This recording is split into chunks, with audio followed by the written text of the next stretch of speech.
दीनदयाल चलित उपचार इकाई वाहन के निरीक्षण के दौरान कागजों पर फर्जी मरीजों के नाम व उन्हें वितरित की जाने वाली गोलियों का पता चला है। चिकित्सा हेल्थ केयर द्वारा संचालित इस वाहन का निरीक्षण किए जाने पर तलवाड़ा की गर्भवती महिलाओं के नाम रजिस्टर में पहले से दर्ज थे। यह फर्जीवाड़ा अम्बाड़ा तलवाड़ा के मध्य बीएमओ कुक्षी के औचक निरीक्षण के दौरान सामने आया। इस प्रकार का फर्जीवाड़ा सामने आने पर क्षेत्र में चल रही दीनदयाल चलित उपचार के अन्य वाहनों की संपूर्ण कार्यशैली पर शंका के दायरे में आ चुकी है। धार मध्य प्रदेश से आशुतोष सेन की रिपोर्ट।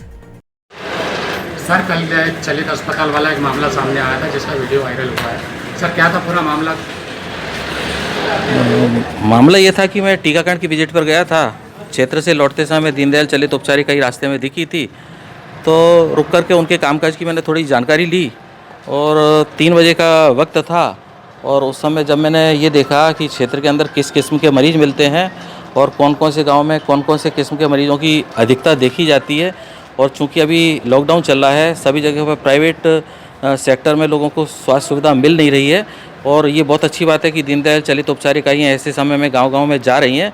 तो मैं ये जानना चाहता था कि इनकी जो सेवाएँ हैं उनकी कितनी सार्थकता है, ये जानने के लिए मैं वहाँ रुका था।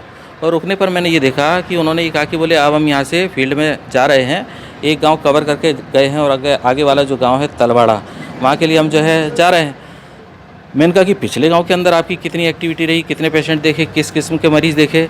जब उनके पर्चों को पलटने के बाद में देखा तो ये मालूम पड़ा कि जिस गाँव में वो जाना बता रहे हैं उस गाँव के तो सारे मरीज़ों की उन्होंने पहले से रिकॉर्ड के अंदर एंट्री की हुई है।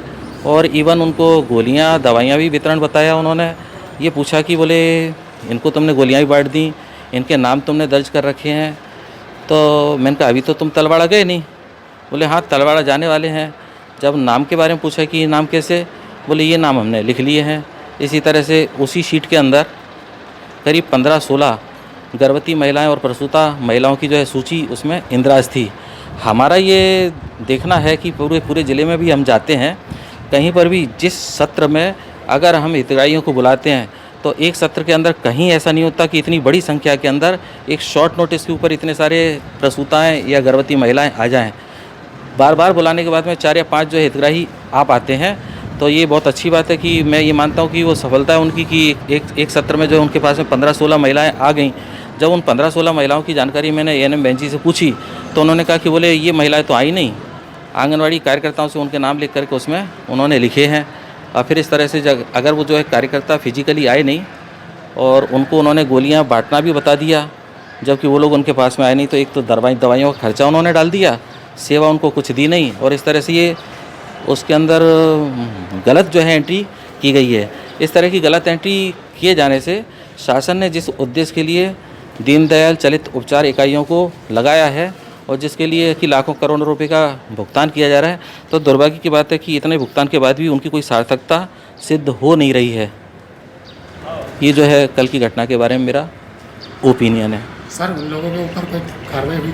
और कार्रवाई के लिए तो देखें, निश्चित तौर से कार्रवाई तो होना चाहिए। सबसे पहले तो जहाँ से गाड़ी का मूवमेंट होता है प्रति दिवस, जो वहाँ के ब्लॉक मेडिकल अधिकारी हैं उनको ये देखना चाहिए कि आज इस गाड़ी ने क्या काम किया, आज ये कहाँ जा रही है, जो इनका रूट बना हुआ है उस हिसाब से ये दौरा कर रहे कि नहीं कर रहे, उसके अंदर जितना स्टाफ जाना चाहिए उतना स्टाफ जा रहा है कि नहीं जा रहा है। इन सब चीज़ों को देखने की जवाबदारी ब्लॉक मेडिकल ऑफिसर की है।